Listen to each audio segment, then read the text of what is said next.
Are you a software engineer or tech professional with persistent wrist and hand pain? And have you tried exercises that seem to make your pain worse? And were there other times when the exercises seemed to be fine or even help? Over the past few years, I've been creating content and continuing to promote the benefit of endurance exercises on wrist and hand RSI. And there's always been this consistent theme. I've tried it before. I've gone to a PT and they gave me a bunch of exercises. I gave up on exercises and that's why I got surgery. Lifting weights makes my carpal tunnel worse. I can't tell if it's making it worse or not. If this has been your experience with exercises, I wanted to provide some clarity as to why this may have happened to you. So today in this video, I'm going to cover some of the most common scenarios of why this might happen. 1. Deconditioning over years of low physical activity. 2. Poorly prescribed exercises. And 3. Fear and flare-ups.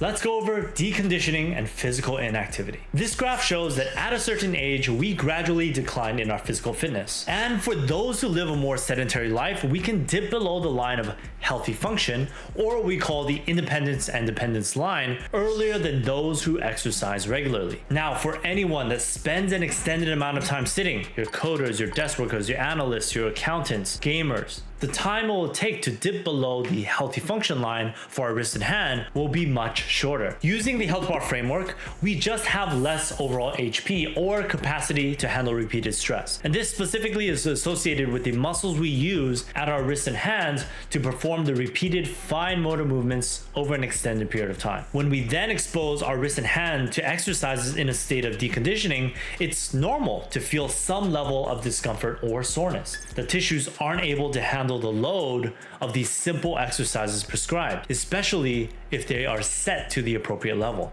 And I'll get to this in the next section. Now, a common rebuttal we often hear is, well, it never hurt before, and I would spend 10 to 12 hours a day using my PC and playing games. Here are a few questions to consider in response to this. Does our physical conditioning stay the same over time, or does it tend to decrease? And just because we had no pain, does it mean it was healthy and good for our bodies? Is it possible that our bodies may be more resilient in our youth and could tolerate more stress, but with repeated exposures of high volume, it actually exceeded the amount our tissues could handle? Too much, too quick, too soon. I've actually already made a video about this topic before, and with a full case study on how I helped someone through this process. You can check that out right over here. The more we expose our body to physical stress without preparation, like running a marathon with zero training consistently, the higher the risk of irritation or injury. And just because we have no pain does not mean we have zero risk of tissue irritation. It's reasonable to assume that the risk is much higher for an individual who does not exercise compared to an individual that does. And there have actually been multiple meta-analyses and systematic reviews that support this, specific to running. We know our bodies will decondition over time if we are actively working towards improving specific aspects of our physical health. You can work out at the gym for strength, but that will not change the endurance of specific regions of your body, unless that's what you're targeting. Now, if you realize you may have some overall deconditioning that has led to your persistent wrist and hand pain,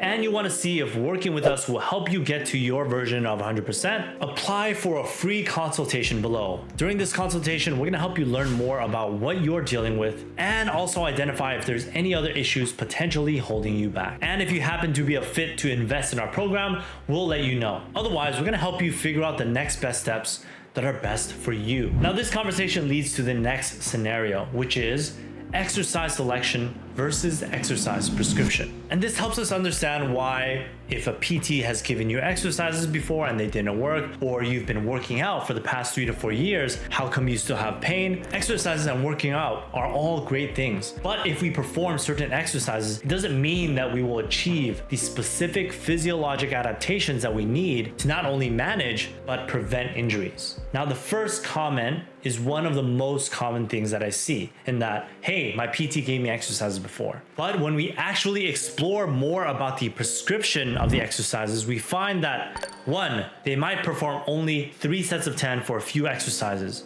and they're focused on building strength. Sometimes it's 3 sets of 5 or 10 reps total. Number 2, stretches were the only exercises that were prescribed and performed. 3, they were only consistent for a few weeks and also at that lower volume. And number 4, the pain increased after trying the exercises, but the PT, OT, or hand specialist didn't help them understand why it may be normal or how to properly regress or what is truly considered to be too much for the tissues. And I even had a recent evaluation in which an individual was prescribed 2 sets of 5 of finger strengthening. That's just not enough.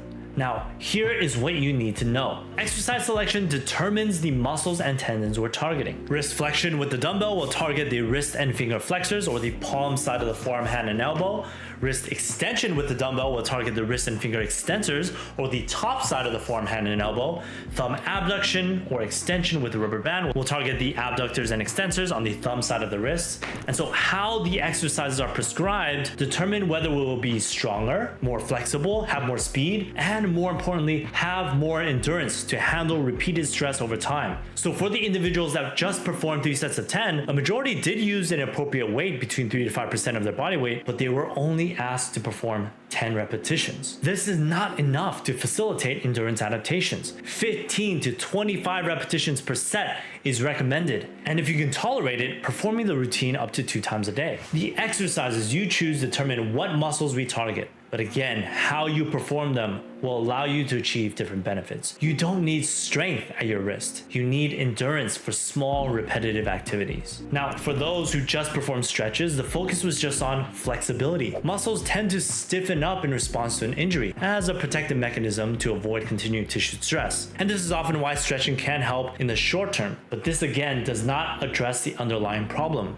of poor capacity. Instead, you need that endurance and coordination. And so within our programs, we use tendon neuroplastic training protocols, which utilize external pacing or a metronome and higher overall repetitions to achieve exactly this. And these protocols are based on the current tendinopathy research, but over the past 10 years, we've adapted them to injuries of the wrist and hand. Now, with this training approach, it has also been shown to reduce pain as it improves the signaling between the brain and the muscle tendon complex. And so integrating this can also help people who have increased pain. Now, for the individuals who've only tried exercises for a few weeks, with any exercise, you have to realize that it takes time for your tissues to adapt. And the research shows that it can take up to 6 weeks for muscle changes to occur, 8 weeks for tendons. This doesn't mean that progress won't be noticeable, as nervous system changes typically occur within the first 2 to 3 weeks. If you've tried exercises before and it was not a problem of being not enough or any of these situations, it may have been because it actually exceeded the capacity of what you could handle. This does lead to temporary irritation of the tissues or potentially a flare-up, which leads me to my next section, fear and flare-ups. I both wrote a long form article and video about not having to be afraid of permanent damage and how to best respond to flare-ups. You can check that out in the description or over here. We have strong proof and evidence from not only the research, but also from our clinical experience, which has shown that injuries associated with low load repetitive activities are always reversible. Even in severe cases, it can be resolved. Now, I should say if properly managed, since the traditional healthcare system often leads individuals down rabbit holes and treatments that may be unnecessary for their specific issue. What's important is to recognize that when we have a flare-up, what we do and what we believe from this exact point has a large impact on our overall recovery progress. And before I go over some of the potential paths that people can take, I want to explain why this can happen. Everyone has their own unique case of wrist pain. Their individual lifestyle, physical conditioning, work and activity demands, environment, beliefs can all lead to a completely different profile and presentation of pain. For the cases we've seen with an initial increase in pain, it's usually due to the following: extended amount of rest, bracing, or repeated interventions in which the individual limited the amount of stress on the muscles of the wrist and hand. That led to overall deconditioning and weakness of those same muscles and tendons. And this leads to the common cycle of rest to reduce pain, then pain returns, often worse than before, and then rest again plus medication or some other passive intervention. And as you might know now through watching our videos, reading my threads, this does nothing to address any of the underlying causes, which is most often endurance or capacity of these tissues to handle repeated stress. To provide a reference point, most individuals that we've helped are able to perform roughly 10% of what is considered normal for their muscular endurance test, again, in those specific cases. And what's normal is the ability to perform between 40 to 60 repetitions of a movement challenging your specific muscle group at around 3 to 5% body weight. 10% of that is extremely weak and is the reason why they get pain from just typing or low-level activities. Of course, there's also a sensitization component, but you can check that out in a lot of the articles that I've written below or in other videos in the future. It also means that it'll take some time for them to get back to 100%. But not only that, the exposure to some exercise can cause the muscle to feel extremely fatigued and even more painful. And that sensation can often be perceived as the condition becoming worse from the exercises, when in fact, it's a normal response to what the muscle and tendon tissue needs. So what are the paths that this person can take then? Let's use 2 examples. Individual number 1,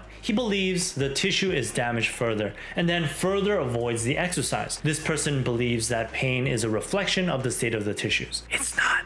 It's always about protection, and you can learn more about that in the article below. Now, as a result, individual number 1 might go back to another doctor and re-enter referral hell, more confused than before and frustrated that the exercise didn't work. Individual number 2, this person understands that the increase in pain is normal since they've been sedentary for several years of their life, or at least for the past 4 to 6 months. They had not been exercising regularly, and they may have already followed some resting and bracing protocols. This person recognizes that with the low levels of physical activity and repeated stress from their work or their hobby, it led to their current level of physical health. And because of this, they remind themselves, it's normal, it's part of the process, I understand pain. And sure enough, after a few days of exercise, it seems a bit more easy. Progress seems a bit more tangible afterwards. Individual 1 and individual 2 will have 2 completely different recovery timelines. Individual number 1 may not ever make progress until they work with a physical therapist who directly helps them understand this concept. Now, while these scenarios only cover the exercise component of the recovery program, again, it's also important to remember